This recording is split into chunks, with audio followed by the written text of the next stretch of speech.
I recently did a video and went to a friend's house and did a sewing room tour. Hi, I'm Sara from sewingmastery.com, and I have Claudia of Claudia's Creations here teaching at our store. And we're going to give you a peek behind the scenes of her sewing room. So Claudia, thank you for coming to Sioux Falls and teaching. Thank you so much. I love being here. This has been always fun every time I come. Oh my God. Yeah, a riot.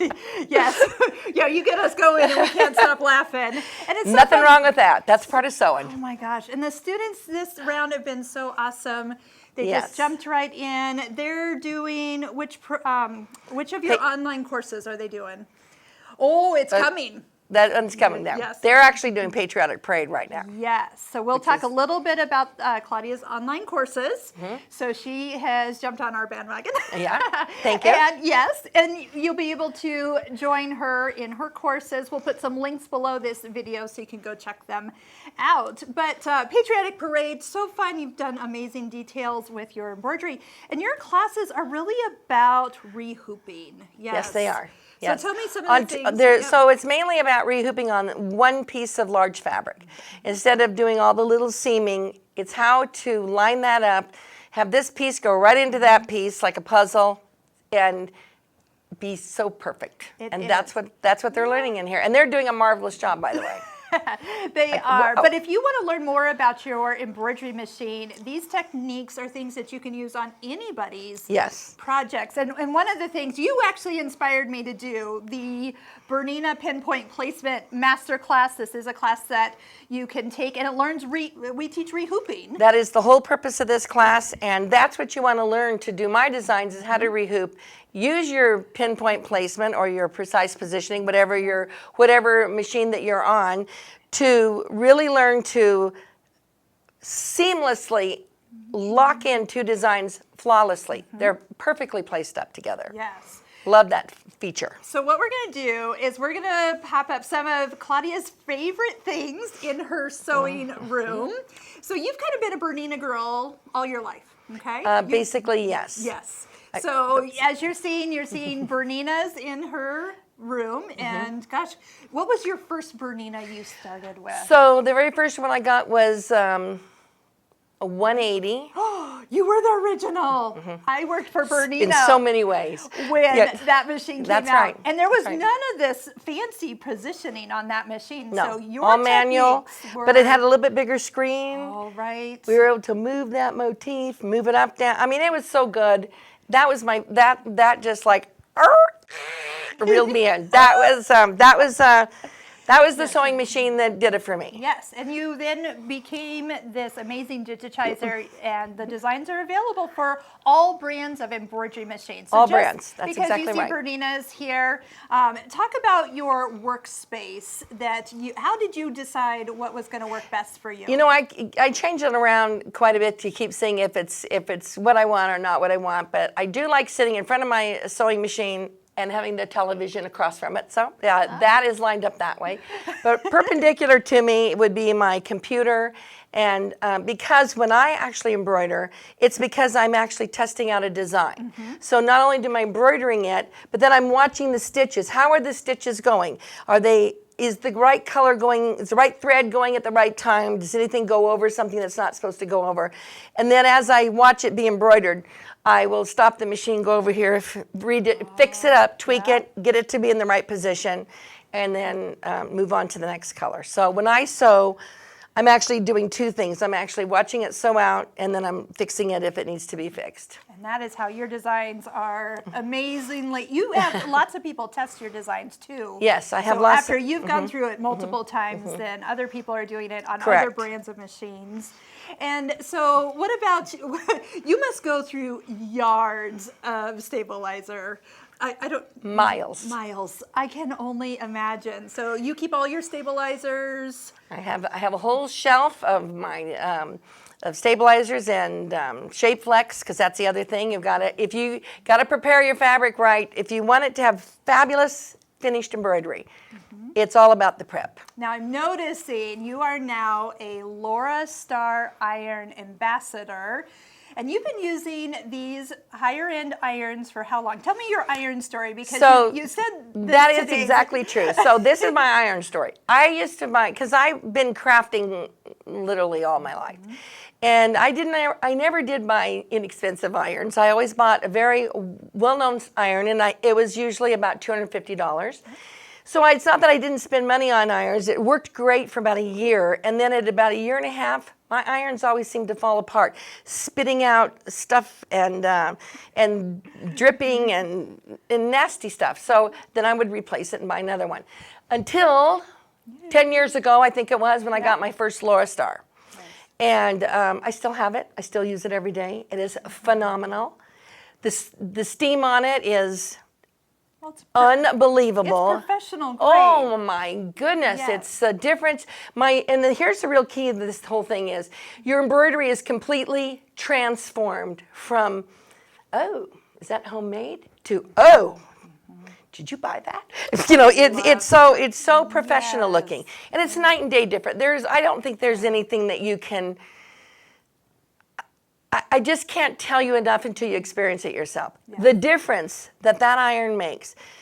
The steam is so phenomenal, and you can see it in any of my videos. Any of my videos, that's the iron that I'm using, and I've been using it since I started all my videos, wherever back how many years. That is amazing. It's amazing. It is fabulous. So I can't recommend it enough. You can go test out. A lot of Bernina stores actually carry this iron, but do call ahead and make sure they have it. We'll put a link below to Laura Star's website. If you buy from them, we get credit for your purchase, so we appreciate it. But there's some amazing, and there's different levels, so just find which one works for you. But if you're ready to up your iron game and you're tired of just and if you're ready to up your embroidery game also, yes. That's what does it. Your iron is unbelievably does it, and when it seals your shape flex to your fabric that you can't pull it apart, it's so fabulous. Yeah, that's what it's going to be. It's that fabric prep. And so that's great. what makes everything just lays so much flatter. Exactly. With that. Oh, by the way, right behind us, we have your newest courses up online. This one is Halloween Haven. Yes, and Home for the Holidays. So fun. And you teach lots of different hooping styles. We work with different machines. It's just, it's amazing what you do. Okay, but what about this wall of rulers I'm seeing? I have a mini rule. I do love to collect rulers, although I've ended up with a lot of super favorite rulers, and that's what I'm using now. But I usually put, my rulers you'll see I have a couple, 3, 4 wood pieces that hold them all, and it's easier for me if they're up on the wall. To find them, to use them. Yeah, because I can easily do it. I also have a drawer full of rulers because I don't get rid of I should get rid of them. I should pass them on. But so I have those under there that I use. So that I use very infrequently. But the ones I use frequently, they're accessible. To me, that's the easiest way to do it. A lot of people ask us, like, where do you store rulers? So this is awesome. I hope this will inspire you. And then you have a scissor collection? I have, again, my scissors are much like my rulers.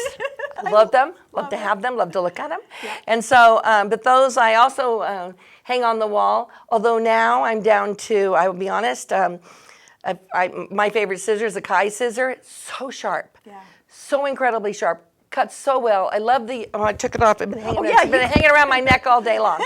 I usually carry my little 5-inch double curve, which is my favorite embroidery scissor. So yes, I have all my scissors are up, but now you get down, you just find what works best. That's what works best for me. So now I noticed that you like to stand when you embroider, and I do too. So usually because I'm working around. And also hooping, you always tell people you got to stand up to hoop, and so you probably have a much better outcome with that. I happen to have a 5-foot, well, it's actually an 8-foot piece of board that goes across here with dressers underneath it, but 5 feet of it, I have a iron mat on. That's what I iron on. I have a cutting mat. I can cut on that also, and so that's what I work on. But you have to. I feel like you get a better hoop if you're going to hoop with a grid. standing is the only way to go. Right. Yeah. And even just to be able to walk up to your embroidery machine, if you have that option, I mean, you can always get like a stool to perch on or to rest your feet if that's the case. Okay, I'm going to ask because some people are shoes on or shoes off. Off. You're an off girl. Off. Oh, Are you kidding? I would have guessed. Who can embroider with a shoe? Because I can't feel I can't feel it. You're pushing the button. I know. Well, that's what I still, even if I am, oh my gosh, I never thought of that. That's right. I got to do this. I'm still barefoot. Okay. But you live in Arizona, Yeah. so maybe is it more like because you're No, it's because that's how I learned. Oh, right. I've got toes that can grip anything, and so when I'm actually sewing, yes, I just can manipulate those babies. No, I just have to sew barefoot. That's right. That's true. And lately I've been more barefoot because I do more outdoor summer things. Yeah. But if I'm doing a lot of standing, I usually put tennies on and do tennis shoes. But yeah, okay, good. See? That's where we are on that. Claudia, your sewing room is absolutely beautiful. I hope we've inspired you, and I hope to bring you a few more sewing video tours in the future. And anything else that you wanted to point out that you absolutely love about your room? I'll just tell you one other little thing about my sewing room. It started out as a bedroom, actually an office. So I haven't got a closet in there, so it started out as an office. I went and I tour. I teach throughout the year all around the United States. So I was gone one trip. I came home, and my husband had a big smile on his face. Oh, surprise, surprise. I go, yikes, that always scares me. Well, what is it? Well, he had unloaded my whole entire sewing room, and he took out the carpet and had tile put in, which was lovely. And because he is so organized, he actually put it back better than I did it. So I liked what he did. He did some good choices. Normally you'd kill someone for that, but no, it was actually good. This was actually good. Yeah. That is wonderful. That's actually he's done that to me 3 times. Oh. Yeah. All right. Different little things. It's like, now I got shelves and different kind of shelf. Took everything down, put it up. Always a surprise. I asked him not to do that anymore. My surprises are. It's all my heart can take. That's a good surprise, but yes. Okay, no more. Let's stop at that one right there. Oh, that's awesome. Well, thank you for letting us see behind the magic curtain of There you go. Claudia's Creations. There we go. Again, there's links below where you can check out all of her classes. You've got a couple free videos that you can watch, learn about some of these amazing stabilizer features, learn the right way to embroider, and then also learn to use all the features of your embroidery machine. And just because she's a Bernina person, and lately I've been a Pfaff Icon 2 person. I just did a video I'll put up here where you can go check out some of my must-have features on. Well, because they're fabulous. There's some each brand has such fabulous things. Exactly. It's just being able to learn them, to access them, and then put them into your project so you know how to use it. I know, that's words of wisdom because we realize that people aren't using all the features that they own. Yeah. And so that's why we have our courses, from the Stitching Cosmos online course to just if you're a beginner embroiderer, we have the Embroidery Essentials, which will be the perfect lead into any of these other classes that you might be interested in. So thank you so much. Thank you. And thank Appreciate you for it. coming to visit our store in South Totally Dakota. my pleasure. And we'll see you next time. Thank you.